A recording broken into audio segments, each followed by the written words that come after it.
Hello everyone. Today's topic is how to design a beam column. So the beam column, what is a beam column? It is not a beam which is over which you construct a column. It's not like that.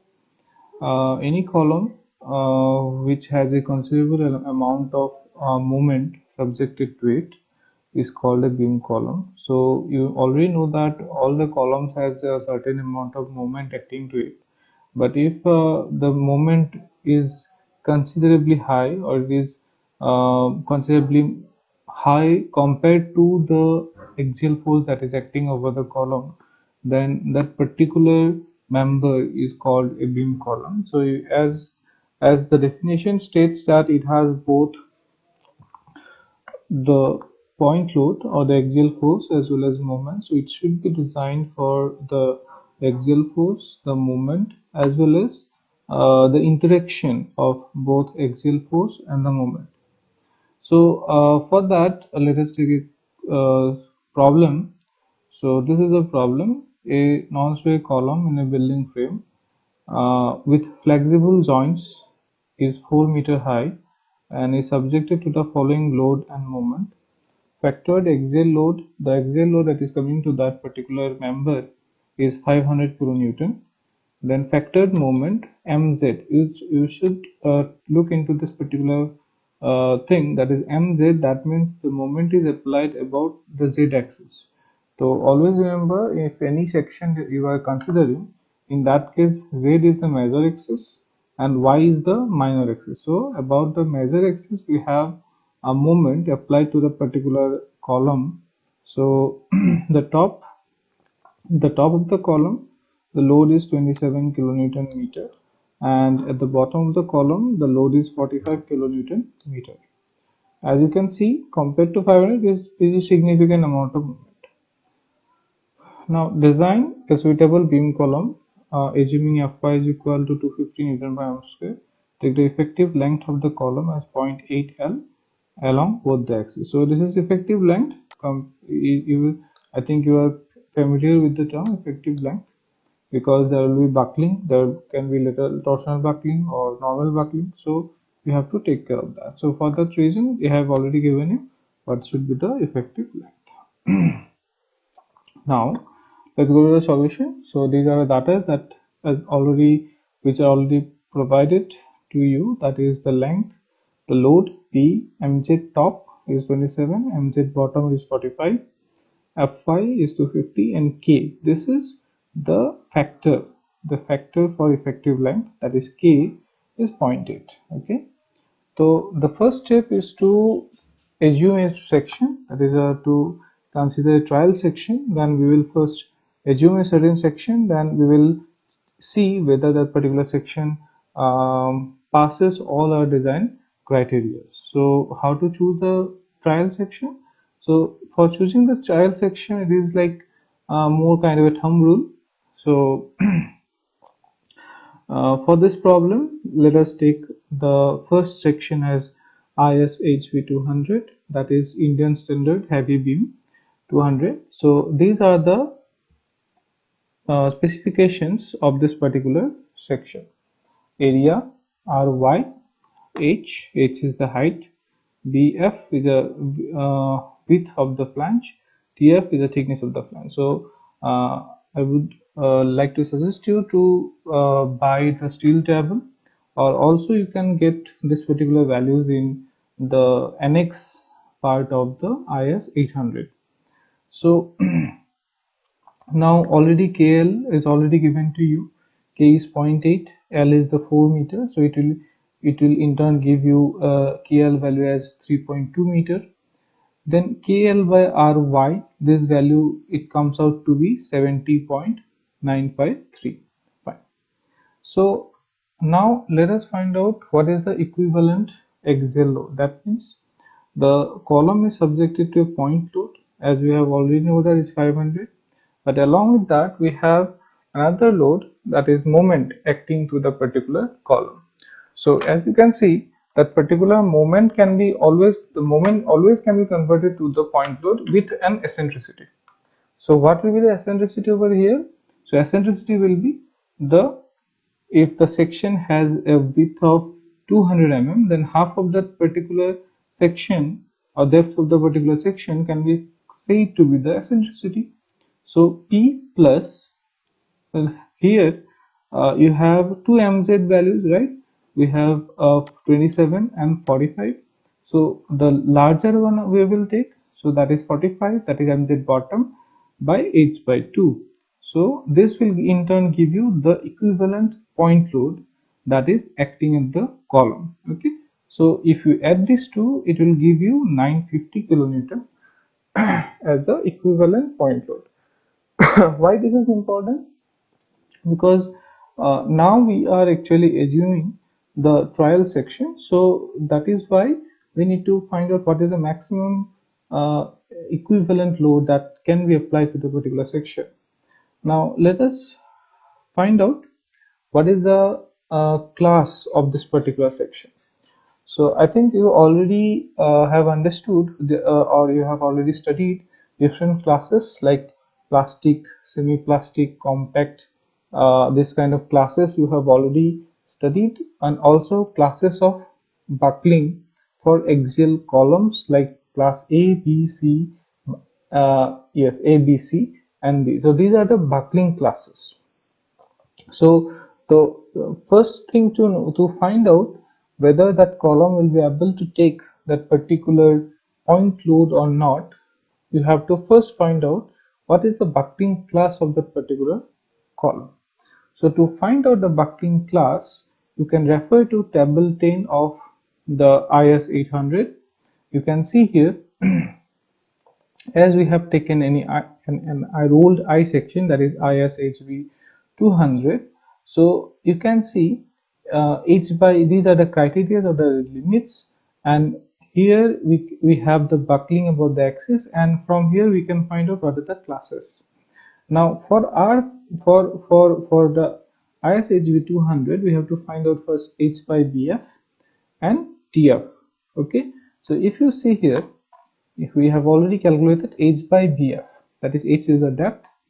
Here you can see what is h, this is the h from here to here, that is 200. H by bf, that is equal to 1. Okay, and which is less than 1.2. You can see here it falls under this particular criteria. H by bf is less than 1.2, and tf, that is thickness of the flange, is less than 100. Obviously tf is 9 for our case, tf is 9 for our case, 9 mm. It is obviously less than 100 mm. So we have a particular criteria over here. So if for this, if this condition is satisfied, we have we can say that about the zz axis, you can see I have already told you zz is the major axis, y is the minor axis. So if the buckling is occurring above the zz axis, the buckling class can be said to be C. Okay, and if the buckling is about y axis, then buckling class will be C. Okay, about zz axis is B, and about y axis it is C. Now it should be taken care of while while you are considering the strength.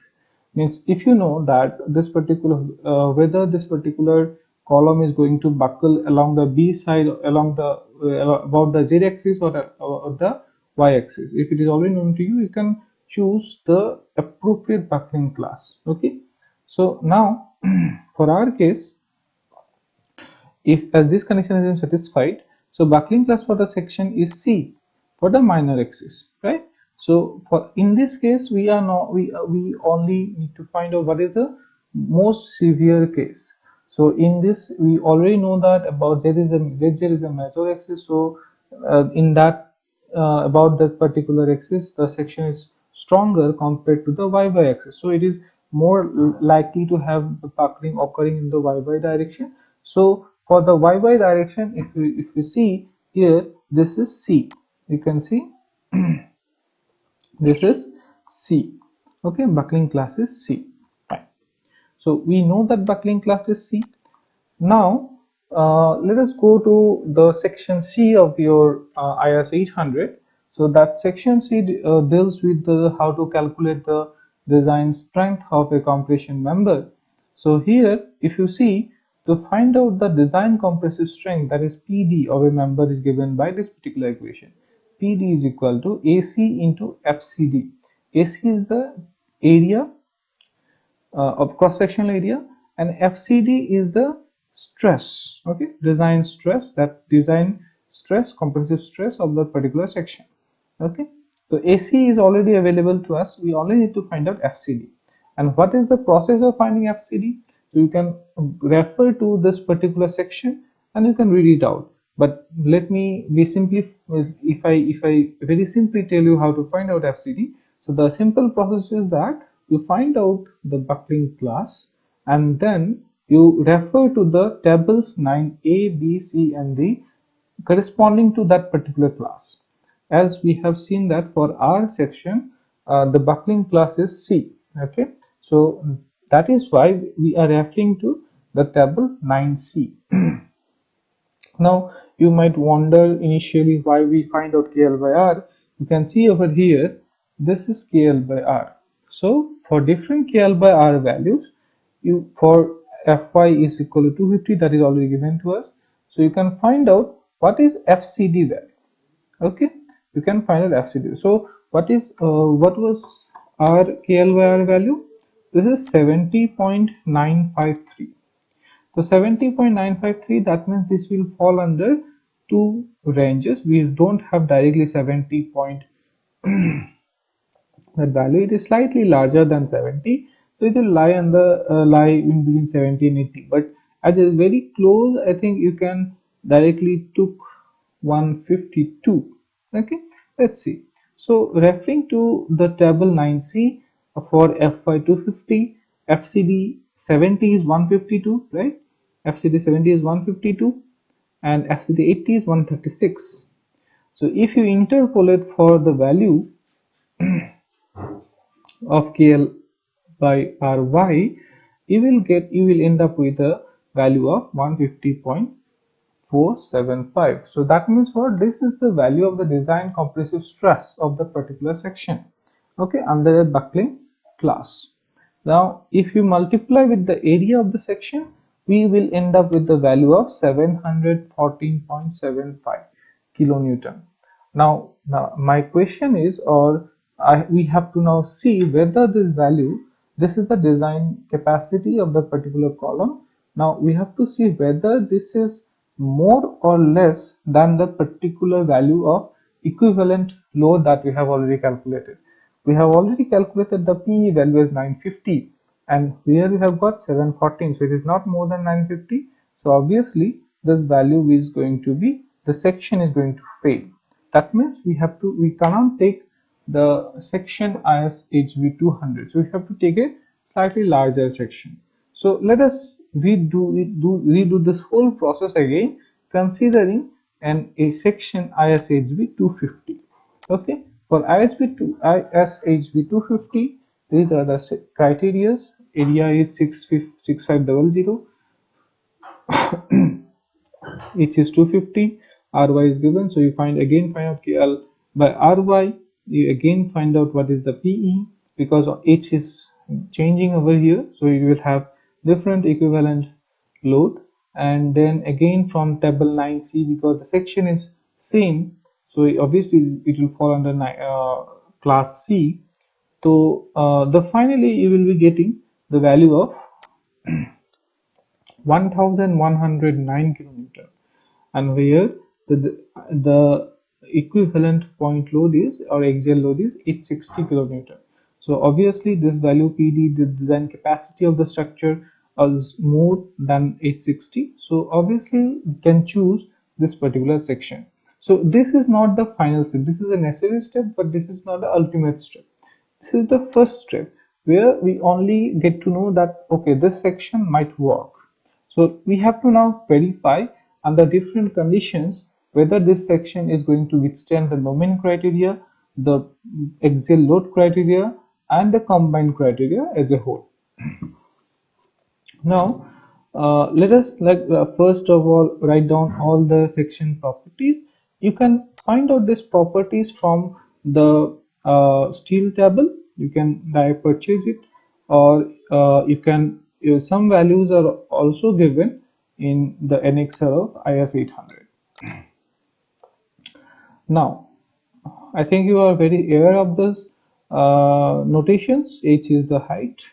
It is from the upper surface to the upper surface. It should be very clear.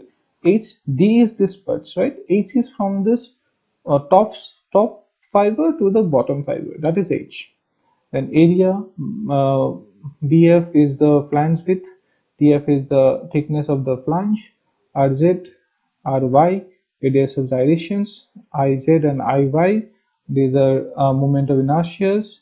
R is this particular radius of this particular curve, okay, and these are the step factors. Sorry, these are section modulus. Now let us go to the step 3. Now we have to now see what is the cross-sectional classification.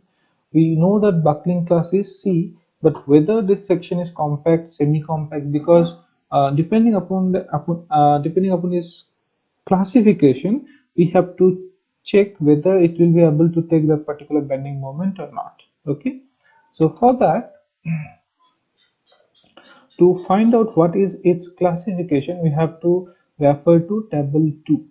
So if you see, I think I have already shared a PPT with you where I have already discussed what is a plastic section, what is a semi-compact section, what is a compact section, and it is very here from this table we can exactly find out.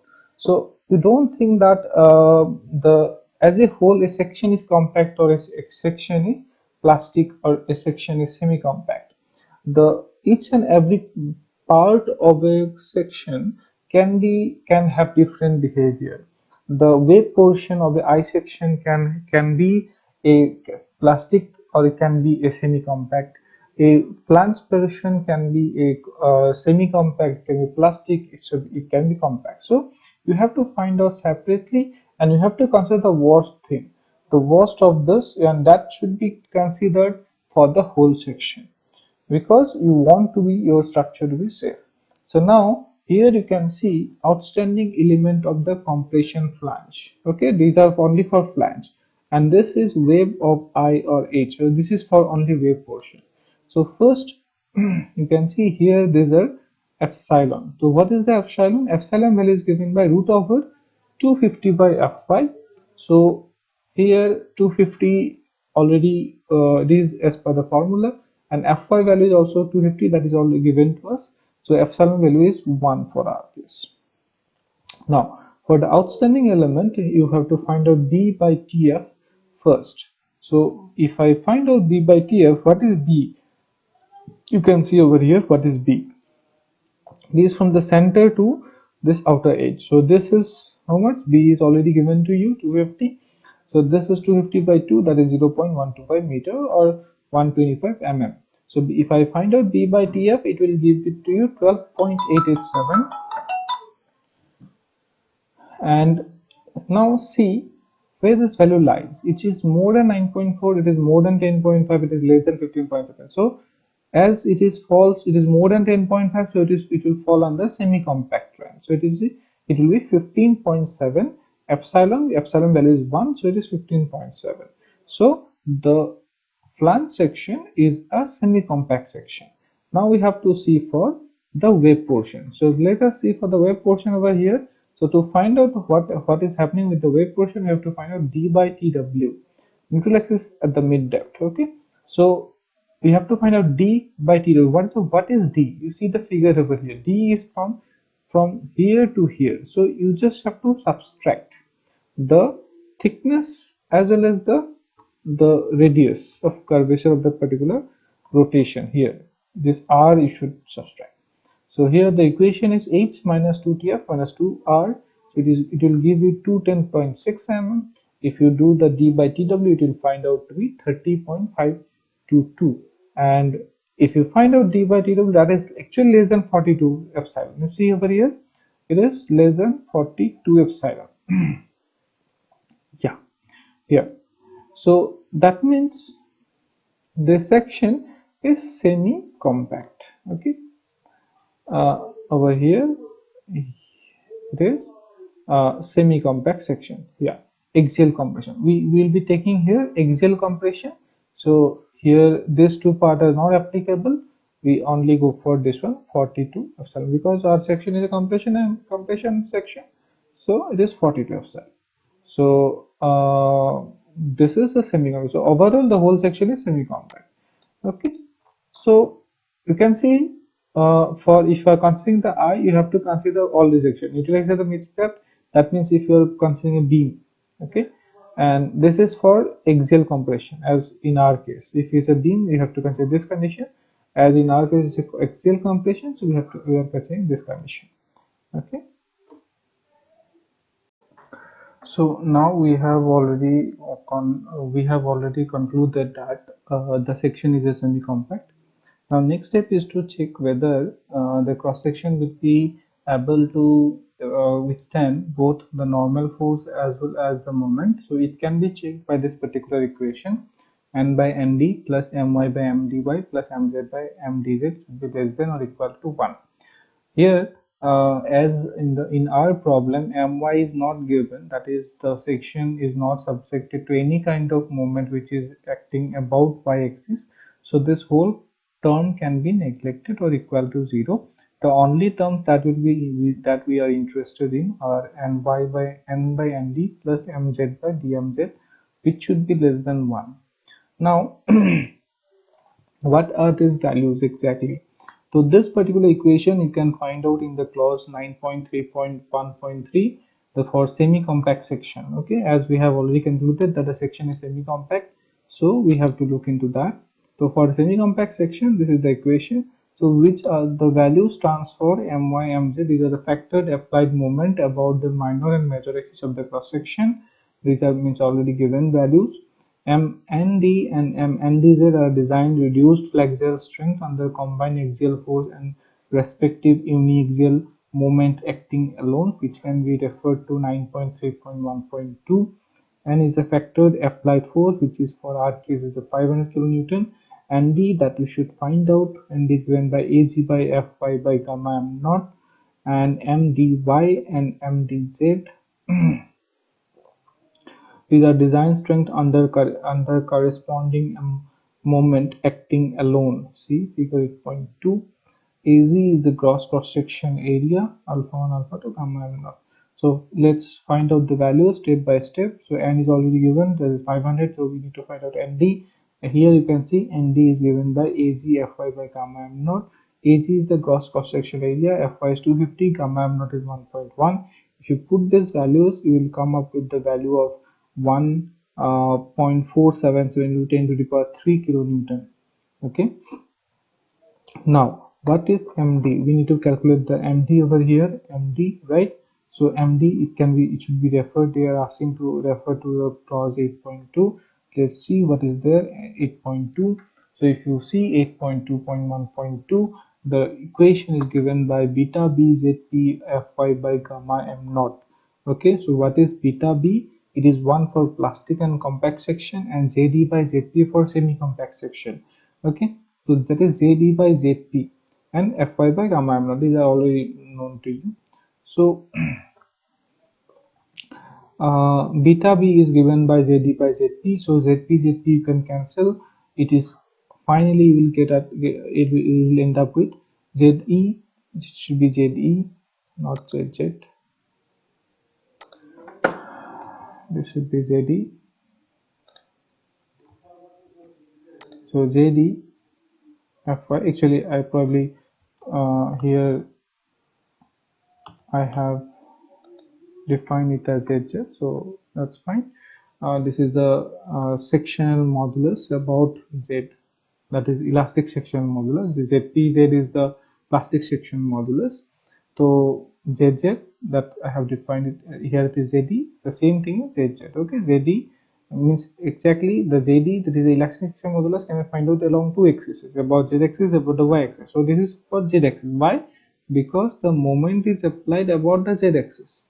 If the moment would have been applied on the y-axis, we need to do it separately for the y-axis also. It should be different. Okay. So as the moment is only about the y-axis, so only about the z-axis, so a lot of work has been reduced.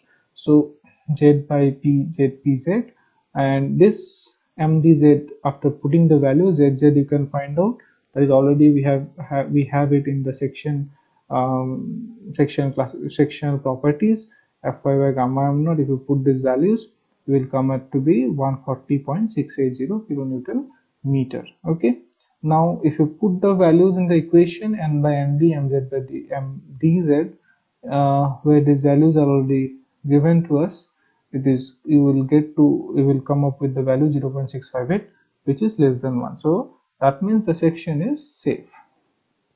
Now let's go to the next step, is the whether the section is will be able to resist buckling or not. Okay, member buckling resistance in compression. If that the section is a column basically, so it might buckle in that compression, that is main buckling due to compression, as well as there is moment, so it might buckle in lateral torsal buckling also might be there. So we have to check both separately. So first, the thing we will find out whether the member is going to buckle due to compression. So now for that we need to find out the buckling class, that is whether A, B, C or D, about both z-axis and y-axis. We have already done it for about the major axis, that is z-axis, but we have not done it for the minor axis. So we have to do it both in this particular step. So as you have already seen that we already find out KL by RZ. So here also, or KL by RY, right? We have already find out KL by RY because it was the minor one. So we have to find out both KL by RZ and KL by RY, both. After that, if the buckling about the minor axis, that is y-axis, the axial load carrying capacity we have already calculated in the first step. We have already done that. The capacity we got was 1199 kilonewton, which is we found to be less than 500 kilonewton. Here we are not taking the equivalent one, we are only taking the point load, okay, the axial load, because we are only considering the buckling resistance in compression, not the combined one or effective one. Okay, so here we will be only taking the actual value of the axial load, that is 500 kilonewton. Now for buckling about the major axis, that is z-axis, the buckling curve will be the B curve, right? We have already got this one. So for B curve, you have to refer to the table 9b. If you refer to table 9b, you will come up with FCD, because the KL by RZ value is 29, so it should be between 20 and 30. So for 20 it is 225, 30 is 216. If you do the interpolation, you will come up with a 216.578. And if you find out the PD, it is 1408, which is less than 500, so the section is safe. So this is important. This part is going to give you that at this particular load, the member is not going to buckle about the major axis, and neither about the major axis nor about the minor axis. Now the next step is the member buckling resistance in bending. I have already told you we have to find out whether it is going to buckle about in the compression or whether it is going to buckle in the moment. Okay, this is actually the lateral torsional buckling. The member buckling resistance in bending, which is referred to, you can refer to the clause 8.2.2. We have already seen this particular equation, md is equal to beta b zpf fbd. We have already seen that. So the final equation md is ad into fbd. Now, so what is fbd exactly? So to find out FBD, you have to determine first MCR, the equation you can find out 8.2.21. I think we have already discussed in the previous video how to find out MCR and FCR. So here we will be calculating the FCR value. The FCR equation is given by this one. But if you see in from my previous video that this particular C1 term is not there, if you see if you see in this particular clause, if you will not come up with this particular C1 value. Actually what happens, if you read this particular clause at the end, you will see that if you want to find out exactly the amount of moment because of the moment distribution or the moment applied to the particular member, you have to refer to the annexure E. So if you refer to annexure E, you will come up with the term C1. So here only we are using the C1, and the rest of the equation are going to be same. So we need to find out what is C1. So C1 can be found out from this particular table 42. Okay, and as I'm talking about the clause number 8.2.2, this is the particular clause, laterally unsupported beam. So this is the equation, MD is equal to beta Vz PFCD, sorry, FBD, and this is the equation for the FCR. So what does it will help, how does it will help you? That FCR, if you find out the FCR value, that will go here to find out the lambda LT. Okay, fine. So let us first find out the FCR. So here C1 term is not there, C1 term only. If you see here, you can find out the MCR for different beam section considering loading, support condition, and non-symmetric section shall be more accurately calculated using the method given in XRE. If you refer to an XRE, you will come up with this particular table. You can see over here, this is M, this is phi M, psi M. So the ratio of M by M is given by psi. So if it is same is 1, then these are for different values of K, you can find out different values of C. So now for our case, we have to find out psi first, then for value of K, we have to find out the C1 value. So for this case, let us assume K as 1. Okay, and let us find out what is psi value. So you can see here psi is mz top by mz bottom, that is 0.6. So let us see what is here, 0.6. We don't have directly above for the 0.6, so we can take 0.5 and 0.75. So from both this case, for 1 it is 1.141 and for 1 it is 1.323, and we have to interpolate it for 0.6. So see here, for psi value is 0.5, it is 1.323, and for 0.75 it is 1.141. If you interpolate for 0.61, it is going to be 1.25. So C1 value is 1.25. So finally, if you put the values, KL we already know, HF is already known. Everything you put in this particular equation, and you will come up with this FCR value is as 902.833 MPa. Okay, what this term stands for, LLT, RY, HF, TF. You can refer to the clause 8.2.2.1. This particular clause here already everything is effective. LLT is the effective length, HF is the center to center distance, so that is why we have subtracted the thickness of the flange here. So everything is done. So finally the value we have got as 902.833 MPa. Now, how to find out the FBD? The FBD can be calculated from the table that is given 13A and B, depending upon the alpha LT value. So alpha LT is 0.2 because it's a roll section. You can see in this particular thing, in this particular clause, alpha LT is 0.21 for roll section, alpha LT is 0.49 for welded section, is 0.21. We can refer to this particular table 13B, sorry 13A, it is 0.21. FCR we have already calculated. From you can find out what is FBD. So here we have got FCR as 902, so it's pretty close to 900. So let's see what is for 900. It is 204.5. So let us take it as 204.5. And if you want to find out what is the moment MD, that should be ZZ into FBD. We have already discussed this particular equation, and the moment, final moment, you were coming with 126.586 kilonewton meter. So as the moment is about the Z direction, so that is why we are doing ZZ. Okay, so MD here is more than the maximum moment that is applied, that is 45. So obviously it is going to be safe. So hence the section is safe for lateral torsional buckling. Okay. Then the next part is to member buckling resistance, combined bending and axial compression. So the behavior of a beam column is very complex. It is not going to behave as a column, it is not going to behave as a beam, it is going to behave as a whole. So we have to check each and everything separately. So you have already seen that we have checked for whether it is going to take the axial compression or not, whether it is going to be safe in the axial buckling. Then we have seen whether it is going to check in the whether it is going to be safe in the lateral torsional buckling. Now we have to check both, means whether both combining axial force and the moment combining effect, whether as a combining effect is going to survive or not. So for that you have to refer to the clause 9.3.2.2. So let us see what this particular clause says. 9.3.2.2. so it gives you this particular equations. The members subjected to combined axial compression and biaxial bending shall satisfy the following interaction.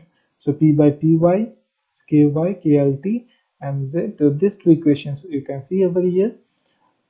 So here this is about my and mz, here my mz.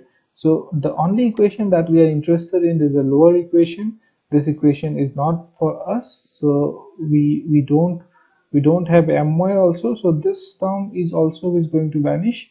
The only thing that we are interested in P by P dz plus kz into cmz mz by dmz should be less than 1. What are these values? So cmy and cmz is the equivalent uniform moment factor as per table 18. So this is the table 18. So we have already know what is psi and all, so you can find out from this particular equation what is cmy and all. So then P is the applied moment is 500, My Mz is already the given to you, PD by PDZ already known, MD by MDZ already known, K by KZ that you need to calculate.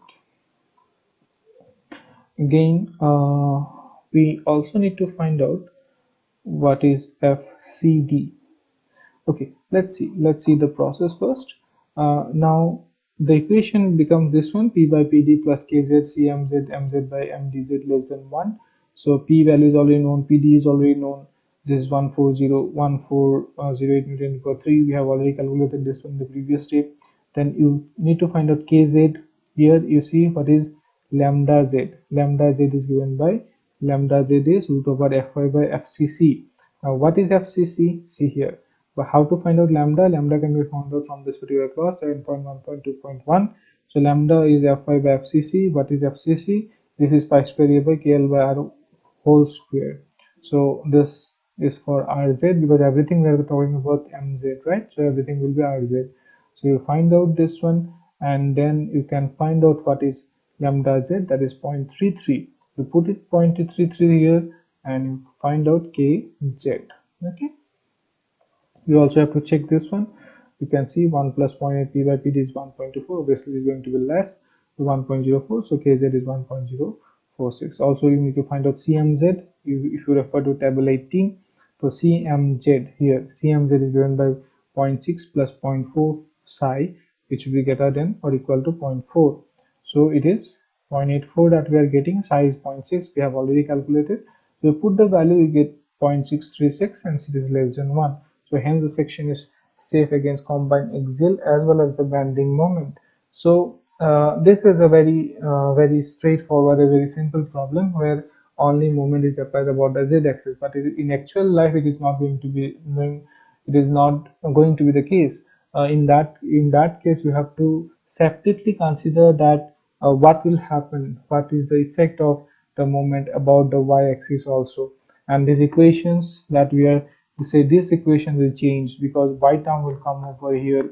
Then in the previous equation also the y term that we have already neglected, that term will also appear in this particular equations. Okay. So I hope you have understood this particular problem, and if you have any doubt you can contact me anytime. Thank you.